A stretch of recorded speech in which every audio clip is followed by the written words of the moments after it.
विस्तार से एक कथा आई है कि पृथु महाराज जो भगवान के अवतार में जिनकी गणना होती है, उन्होंने भगवान के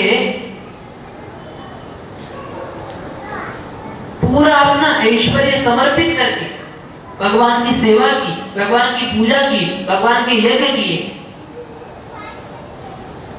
उसका कारण आज यदि हम देखें तो भगवान की सेवा, भगवान की पूजा हम करते तो हैं, पर हम हमारे ऐश्वर्य के अनुसार करते हैं या नहीं, यह प्रश्न। भगवान तो भाव के भूखे हैं, ये बात निश्चित है, पर यदि किसी के अंतःकरण में यदि भाव प्रबल है तो उससे ये त्याग हो भी जाता है। यदि कोई कहे कि मैं तो भगवान की मैं कुछ भी पूजा इत्यादि में मैं सेवा नहीं कर पाऊंगा, अच्छा अमीर है, पर वो यदि भगवान के किसी सत्कार्य में वो अपना धन नहीं लगाता और कहता है कि भगवान भाव के भूखे हैं, तो समझना उसके हृदय में भाव नहीं है। जिसके हृदय में भाव होता है उससे त्याग हो ही जाता है। अभी आप सब यहाँ रहते हैं इस महाराष्ट्र में, तुकाराम जी जिनका आपने नाम तो अवश्य सुना होगा, उनकी 500 एकड़ जमीन, उनका बड़ा व्यापार, यह सब होने के पश्चात भी मन में भावना है तो सब त्याग हो जाता है। भगवान की इतनी श्रेष्ठ भक्ति की कि एक दिन सब फकीर हो गए, पूरे फकीर। कैसे क्या हुआ? जिसके मन में भावना होती है उसके हाथों से त्याग हो जाता है। पृथु महाराज ने पूरे अपने ऐश्वर्य के साथ भगवान की पूजा अर्चना, भगवान के यज्ञ आदि किए। भागवत में प्रसंग आता है कि पृथु महाराज ने 99 अश्वमेध यज्ञ किए। 99 अश्वमेध यज्ञ, वो 100 कर रहे थे, पर इंद्र जी महाराज ने फिर उसमें बाधा डाल दी। पर उन्होंने उसका दुख नहीं माना। भगवान कहाँ आ गए, भगवान ने उनको दर्शन दिया। पृथु जी महाराज ने कहा मुझे मेरे 100 अश्वमेध यज्ञ पूरा करने का कोई आग्रह नहीं है कि मैं वो पूरा ही करूं, आप मेरे ऊपर केवल प्रसन्न हो जाए, इसलिए ये सारा। भगवान की उन्होंने दिव्य स्तुति की है। पृथु महाराज ने उसमें एक बात कही कि हमें पता है भगवान ठाकुर जी कि जब हम आपके वैकुंठ लोक में आएंगे ना, तो जब हम आपकी सेवा में उपस्थित होंगे तो लक्ष्मी जी माता थोड़ी नाराज हो जाएगी कि ये भक्तगण निकट भगवान के आ रहे हैं। लक्ष्मी माता तब नाराज होगी, पर हमें ये भी पता है कि जब लक्ष्मी माता नाराज होगी तब आप हमारा ही पक्ष सदैव लेंगे। ये ऐसा पृथु जी महाराज क्यों कह रहे हैं? इसलिए कह रहे हैं कि अर्चन भक्ति, भगवान की पूजा भक्ति उन्होंने पूरी निष्ठा से और पूरे ऐश्वर्य से की। आप सबको राजा अम्बरीश जी की कथा पता है? अम्बरीश जी महाराज भगवान की पूजा इस तरह से करते थे और सब चीजों में उनके काम को दास दासियत थी, पर ठाकुर जी का काम वो खुद करते। ठाकुर जी की सेवा किसी नौकर चाकर से नहीं कराई जाती, ठाकुर जी की सेवा खुद ब खुद की जाती। अम्बरीश जी महाराज ठाकुर जी की नित्य प्रति अपने हाथों से सेवा करते थे। ठाकुर जी अम्बरीश जी महाराज भगवान के गृह को खुद झाड़ू लगाते थे, खुद पोछा लगाते थे, खुद सारी सामग्री जुटाते थे। इसका मतलब कि भगवान की सेवा और किसी से कराई नहीं जानी चाहिए। और कोई कामकाज हो तो कोई बात नहीं, पर ठाकुर जी की सेवा तो ठाकुर जी की सेवा का लाभ मैं और किसी दूसरे को नहीं दूंगा। यह भाव, इसलिए पूजन भक्ति मेरे जीवन में मैं नित्य पूजन भक्ति करूं, पूजा तो हम भी करते हैं जी, पर क्या करें, पूजा में भाव होता है, पूजा में हमारे भाव नहीं हो। हमारी पूजा हो वो पूरी भावना से हो।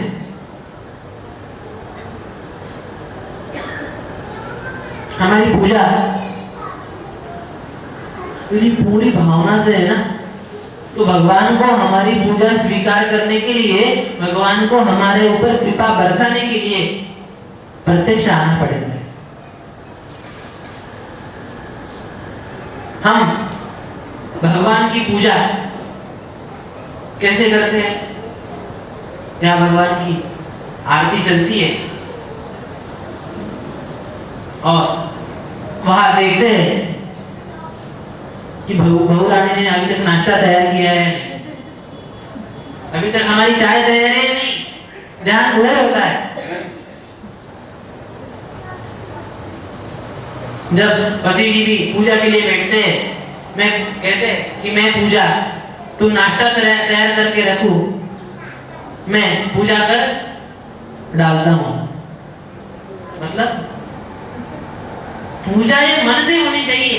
कभी आपने को ये महसूस हुआ कि हमने ठाकुर जी की आज पूजा की और पूजा में इतना मन रमा, ध्यान में इतना मन रमा कि आज ठाकुर जी के सामने से उठने का मन नहीं होता।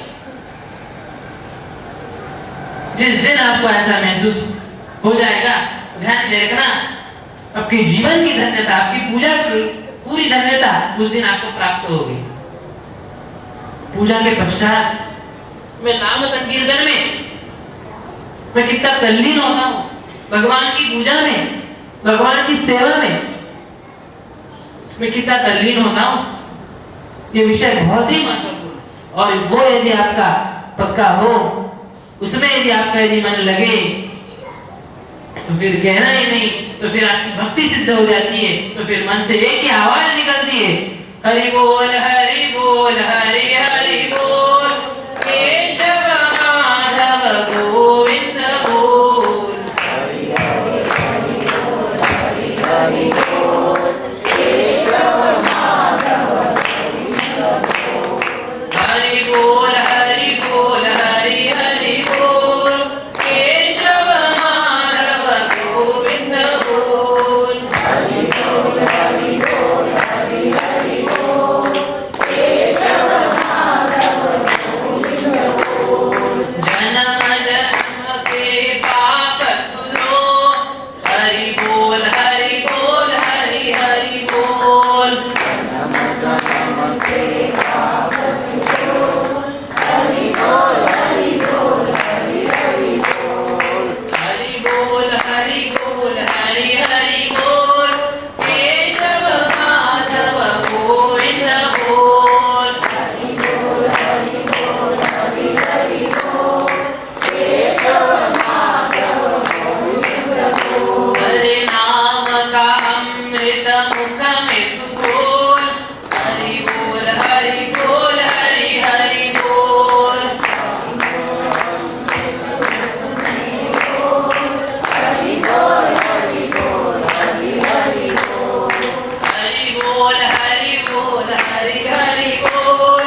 पूजा में मुझे आनंद आता है। भगवान की पूजा, भगवान की सेवा ये मेरे मन में, ये मेरे अंतःकरण में नित्य नवीन हो, नित्य नूतन हो, मुझे उसमें नित्य आनंद आना चाहिए। मैं भगवान की पूजा हर रोज करते हैं, अपने घर का नियम है, और यदि मैं पूजा नहीं करूंगा तो मेरी सासू माँ नाराज हो जाएगी, मेरे ससुर मुझे और कुछ कहेंगे। इस भावना से मैं भगवान की पूजा ना करूं, मैं भगवान की पूजा करूं तो मैं उसका आनंद ग्रहण करने के लिए मैं करूं। आप यदि इस भावना से यदि भगवान की पूजा करेंगे ना, तो एक बात याद रखना, आपको भगवान की पूजा का आनंद, भगवान की पूजा का रस आपको नित्य नवीन महसूस होगा, और दिन प्रतिदिन वो बढ़ता जाएगा। केवल भावना अपनी बदलो, करनी चाहिए इसलिए वो अनिवार्य है, इसलिए भगवान की पूजा ना करें। भगवान की पूजा, ठाकुर जी की सेवा मैं इसलिए करूं कि उसमें मुझे नित्य आनंद प्राप्त हो जाए, मुझे दिन भर मेरे मन में प्रसन्नता हो। यदि किसी दिन भगवान की पूजा के लिए मैं यदि ज्यादा समय ना दे सकूं ना, तो मुझे दिन भर बेचैनी महसूस होती है। क्या मैं दिन भर कभी बेचैन रहता हूं? और नहीं रहता हूं तो मुझे वो होना चाहिए। भगवान की पूजा, ठाकुर जी की सेवा, उसमें मुझे अत्यंत रस होना चाहिए, उसके बगैर मुझे चैन नहीं पड़ता, ऐसी मेरी मानसिक अवस्था होनी चाहिए, तब जीवन का आनंद लेगा। अर्चन भक्ति के बाद अर्चनम वंदनम, भगवान की वंदन भक्ति आती है। भगवान के सामने प्रामाणिकता से, मन से झुकना सीख। ठाकुर जी का मंदिर है, इसलिए केवल गर्दन नीचे करके हाथ जोड़ के भगवान का वंदन नहीं होता। भगवान का वंदन तब होता है जब हम हमारे स्वार्थ, हम हमारे अहंकार को दूर रख के भगवान को प्रणाम करें। हम क्या करते हैं? हम भगवान को, ठाकुर जी को हम तब प्रणाम करते हैं, तब ठाकुर जी की प्रार्थना करते हैं जब अपने को आवश्यकता होती है। सुख संपत्ति हर आवे आवे, कष्ट मिटे तन का। बैठे बैठे ये सब होना चाहिए। जब सब महसूस होता है ना, तब हम ठाकुर जी की प्रार्थना करते हैं, इसको वंदन नहीं कहेंगे। ये काम नहीं आएगा, ये बात नहीं। फिर आप कहेंगे, फिर हम ठाकुर जी से मांगते हैं, वो कुछ गलत काम है क्या? हम ठाकुर जी से नहीं मांगेंगे तो और किसे मांगेंगे? देखो, हमारी परंपरा ने, हमारे शास्त्रों ने ठाकुर जी को कुछ मांगना गलत कभी नहीं कहा। सकाम भक्ति का भी स्थान है। भगवान मेरे गोविंद गीता में कहते हैं, अर्जुन उदार सर्व एवैते, कोई भी भक्ति किसी भी कामना से करे तो भी वो मेरा प्रिय ही है, वो मेरा भक्त उदार ही है। कोई किसी भी कामना से करे, माने सकाम भक्ति भी यदि मैं भगवान की करूं तो भी ठाकुर जी उसको अच्छा ही कहते। पर एक बात याद रखनी चाहिए, यदि आपको पूरी शांति चाहिए हो, तो आपको पूरा आनंद भक्ति का चाहिए हो, तो भगवान से मांगना गलत नहीं है, पर जिंदगी भर मांगते ही रहना ये पूरी तरह से गलत है। मैं भगवान से मांगू यदि मेरी कुछ कामना है, पर भगवान से मांगने के बाद मैं यह भी कहूं कि भगवान ठाकुर जी, मैं आपसे मांग रहा हूं क्योंकि मुझे उसकी अभी आवश्यकता है, पर मेरे जीवन में एक दिन ऐसा आ जाए कि सारी कामना दूर हो जाए और केवल मुझे आप आवश्यक लगे, सारी मेरी कामना दूर हो जाए और मुझे कुछ भी नहीं चाहिए। यह दिन, विचार कभी हमारे मन में आया, बस सब कुछ हो गया, अभी जीवन में कुछ भी नहीं चाहिए। यह विचार कभी हमारे मन में नहीं आया। मेरे मन में भोगों के प्रति तृप्ति पूरी नहीं। भगवान से मांगना ठीक है, पर भगवान से कभी भी यह प्रार्थना करना कि जीवन में एक दिन निष्काम, पूरी तरह से निष्काम आ जाए। और आप जिस दिन निष्काम हो जाएंगे ना, सारे शांति के द्वार खुल जाएंगे। ध्यान रखना, अपने मन में कामना होगी और कामना के पीछे दुख लगा हुआ, वो यदि कामना पूरी नहीं हुई तो मुझे दुख होता है। यदि मुझे कुछ चाहिए, वो मिल भी गया तो भी वो क्षणिक सुख होता है। उदाहरण ले लो, यदि मैंने 20 लाख की गाड़ी खरीदी, सुख होता है। पर जब कोई अपना आपके पास अनवांटेड आदमी उसके बाजू में जब 30 लाख की कार खड़ी करता है ना, तब दुख होता है। कामनाओं के पीछे दुख सदैव लगा हुआ होता है। बात ध्यान रखना, एक दिन तो भी ऐसा आ जाए कि मेरी सारी कामनाएं खत्म हो जाए और उस दिन मैं जब प्रार्थना करूं वो सच्ची प्रार्थना होती है और उसे यह वंदन भक्ति कहते हैं। ये तो हमारी हर रोज की कोई प्रार्थना नहीं क्यों, सुख संपत्ति घर आवे कष्ट हटे।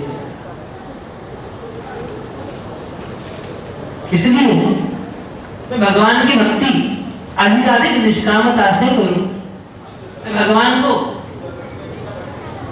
भोग मांगता भी हूं तो भी मैं भगवान से मेरी अंतःकरण की वृत्ति निष्काम हो जाए, ये मैं प्रार्थना करूं। भगवान की भक्ति में मेरा सदैव ध्यान रहे, ये मैं प्रार्थना करूं। छोटी बात कहिए, कथा में, प्रवचन में, भगवान के सत्संग में आपके भाषा में बोलूं तो डिस्टर्ब न हो, बार बार पीछे देखना। भगवान की भक्ति में आनंदता से भगवान से प्रार्थना करूं, मेरे जीवन में वंदन भक्ति होनी चाहिए। मैं भगवान का वंदन निष्कामता से करूं, अधिक प्रेम से करूं। उसके बाद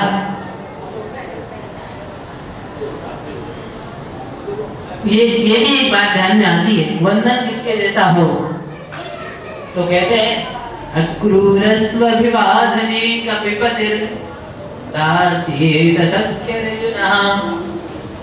वंदन भक्ति हो तो अक्रूर जी जैसे। भागवत में बहुत सुंदर प्रसंग आता है, जब कंस मामा अपने भांजे को बहुत प्रेम से बुलाने के लिए अक्रूर जी को भेजते हैं ना, अक्रूर जी का मन बहुत निर्मल।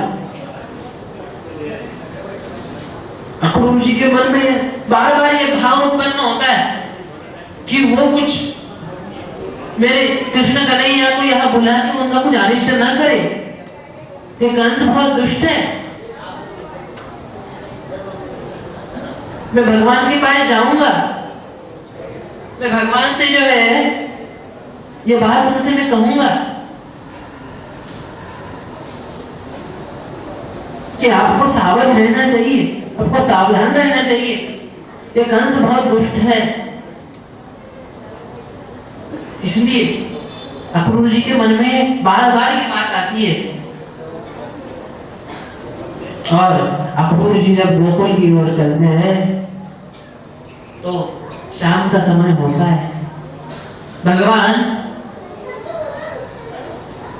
कन्हैया सारे गायों को लौटा के अपने घर जाते हैं और उनका वो समय होता है तब भगवान के चरण चिन्ह उस ब्रज की धूलि में लगे हुए होते हैं और उसको जब अक्रूर जी देखते हैं तो आनंद से भर जाते हैं और अपने रथ से कूद के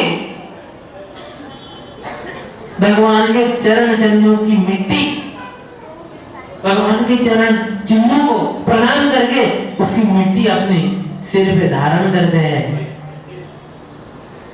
माने भगवान के लिए मैं भगवान से प्रार्थना करूं कि भगवान ठाकुर जी, सारे भोगों से ज्यादा मुझे आप आवश्यक लगते हो और आप मुझे चाहिए।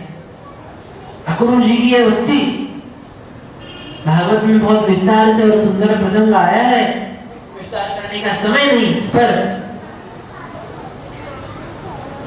वर्णन भक्ति अक्रूर जी जैसी है। उसके पश्चात क्रम आता है भगवान की दास से भक्ति। भगवान मेरे मालिक और मैं उनका चाकर।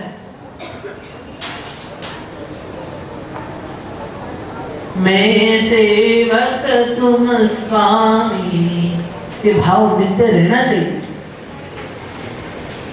ये मैं केवल आरती के लिए नहीं बोलूं, ये भाव मेरे नित्य प्रति मन में होता है क्या,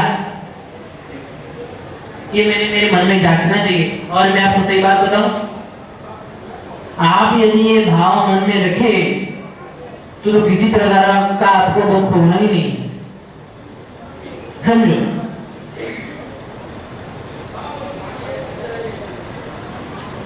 एक सेठ जी थे। सेठ जी एक बार बहुत दुखी होके एक महात्मा के पास आए हैं। महात्मा जी ने पूछा कि आज आप बहुत उदास लग रहे हो।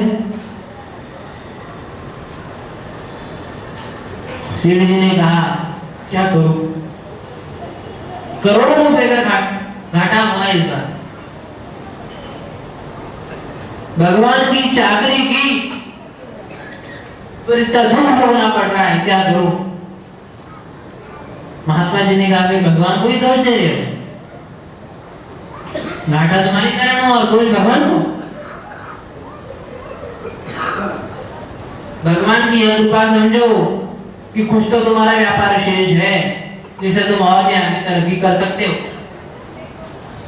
महात्मा जी ने उसको ये बात कही कि तुम भगवान को क्या समझते हो। सेठ जी ने कहा कि मैं भगवान को स्वामी समझता हूँ और मैं उनका खुद चाकर समझता हूँ, खुद को। महात्मा जी ने कहा यदि भगवान तुम्हारे स्वामी हैं और तुम उनके चाकर हो तो सारा कारोबार, सारा बिजनेस ये तो भगवान का हुआ, सारा धन भगवान का है और तुम चाकर होने के कारण इस सारे संपत्ति के तुम मुनीम हो। तुम्हें भगवान को केवल हिसाब देना है। भगवान स्वामी है तो सारा धन, सारी प्रॉपर्टी, उसका जो कुछ भी फायदा होगा या जो कुछ भी घाटा होगा वो तो तुम्हारे स्वामी का है, तुम्हें तो चिंता करने की कोई आवश्यकता नहीं है। सेठ जी की आंखें खुल गई और उन्होंने भगवान को एक प्रार्थना की कि हे ठाकुर, यह भाव मेरे मन में नित्य रहे। यदि आप भगवान को यदि स्वामी माने और खुद को यदि उनका यदि चाकर माने तो यही समझना कि मैं मेरे धन दौलत का मालिक नहीं, मैं मेरे धन दौलत का मुनीम हूँ और मालिक भगवान है। कितना भी आपको बड़ा घाटा हो, कितना भी बड़ा आपको दुख हो, कितनी भी बड़ी वस्तु खो जाए, उसका दुख आपको भोगना नहीं पड़ेगा। मेरे जीवन में भगवान से ऊपर कुछ भी नहीं, यह भावना रख के भक्ति करना माने दास से भक्ति करना। दास से भक्ति मेरी पूरी तरह से, मैं भगवान से ऊपर मेरे जीवन में किसी को भी समझू नहीं। यदि भगवान के मंदिर में यदि कथा चल रही है, प्रवचन चल रहा है, सत्संग चल रहा है और यदि मेरा कारोबार है तो मैं वो बाजू में रखूं और मैं दूसरे के हाथ में सौंपूं और भगवान की कथा सत्संग का अवसर में छोड़ू नहीं। भगवान के अलावा मेरे जीवन में और कुछ भी नहीं, ऐसा यदि आप माने ना तो याद रखना जीवन में आनंद आपको पाना दूर नहीं रहेगा। हम सुख के पीछे भागते, हमें लगता है कि पैसे में सुख है, धन दौलत में सुख है, अपनी प्रॉपर्टी बढ़ाने में सुख है, और सच्चा सुख तो आपको तभी मिलेगा जब भगवान के सत्संग में जाएंगे, भगवान की भक्ति करेंगे, भगवान के नाम संकीर्तन में तल्लीन होंगे, उसमें ही सच्चा सुख। देखा नहीं बात, कितने धन दौलत कमा लिए तो भी शांति मिली या नहीं, ये अपने मन को कभी पूछिए। मन कहेगा नहीं और भी चाहिए, वो थोड़ा सा रहा है, थोड़ा भाव जागृत हो जाता है, वही स्वार्थ का, लोभ का। मेरे जीवन में सबसे ऊंचा स्थान मेरे ठाकुर जी का होना चाहिए। दास भक्ति किसकी जैसी हो? तो दास भक्ति हनुमान जी जैसी हो। हनुमान जी के जीवन में भगवान प्रभु राम जी से ऊपर कुछ था? कभी भी नहीं।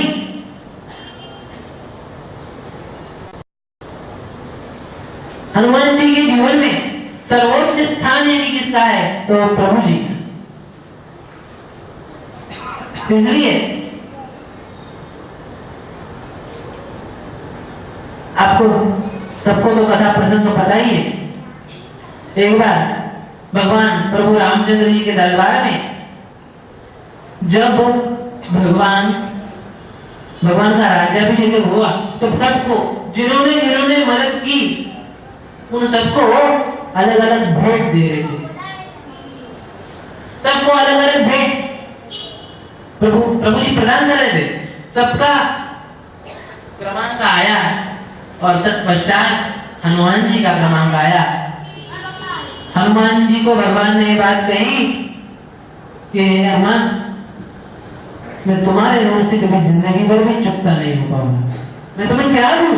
तुम्हें देने लायक वस्तु मेरे पास कुछ भी नहीं। माने ये बात ध्यान में रखना कि हनुमान जी ने दास से भक्ति के बल पर भगवान को भी अपना ऋणी बना लिया। ये दास से भक्ति का सामर्थ्य है। दास से भक्ति यदि जीवन में हो तो वह आनंद प्राप्त हो जाएगा जो आनंद और किसी चीज में नहीं होगा। सतत ये भाव रहना चाहिए कि प्रभु जी मैं आपका नित्य सेवक रहूं। तो सबको भगवान प्रभु रामचंद्र जी कोई ना कोई वस्तु दे रहे थे और वस्तु दे रहे थे। हनुमान जी को तो उन्होंने कुछ भी नहीं दिया, पर सीता माई को रहा नहीं गया। सीता माता ने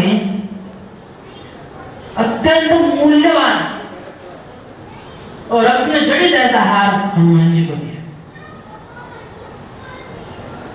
हनुमान जी को दिया। हनुमान जी ने, अभी दरबार की बात है, हनुमान जी ने ये हार मिलने के पश्चात उस हार एक एक मणि को फोड़ दिया, पूरा हार वैसा किया। अब सबको आश्चर्यचकित हुआ। सीता माता भी नाराज हो गई। इतना मूल्यवान हार पूरे दरबार में सबके सामने मैंने दिया हुआ हार उन्होंने फोड़ दिया और ऊपर से एक कांच को ऐसे निकाल के देख रहे। सीता माता ने पूछा कि हनुमान ये तुम क्या कर रहे हो? हनुमान जी ने कहा कि मैं देख रहा हूं कि इस रत्नों में कहीं मेरे स्वामी राम छुपे हुए हैं या नहीं, और इसमें कुछ भी नहीं, इसलिए मैं फोड़ फोड़ के देख रहा था और इसमें तो कोई भी नहीं निकला। माता ने कहा अच्छा, तो तुम्हें जिस वस्तु में राम नहीं है क्या तुम्हें वो पसंद नहीं है? हनुमान जी ने कहा जहां मेरे स्वामी राम नहीं है वो मुझे कुछ भी पसंद नहीं है। सीता माता ने कहा कि फिर क्या तुम्हारे हृदय में राम है?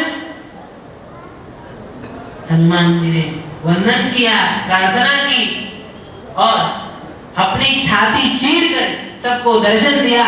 हनुमान जी के हृदय कमल में राम दरबार विराजित था और यह हनुमान जी की दास से भक्ति का यह प्रभाव।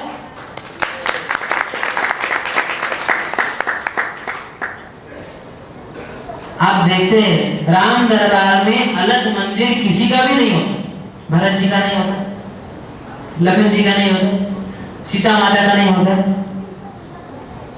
पर हनुमान जी का, हनुमान जी के अलग से भिन्न मंदिर होते हैं जगह जगह। क्यों? दास्य भक्ति का यह प्रभाव है।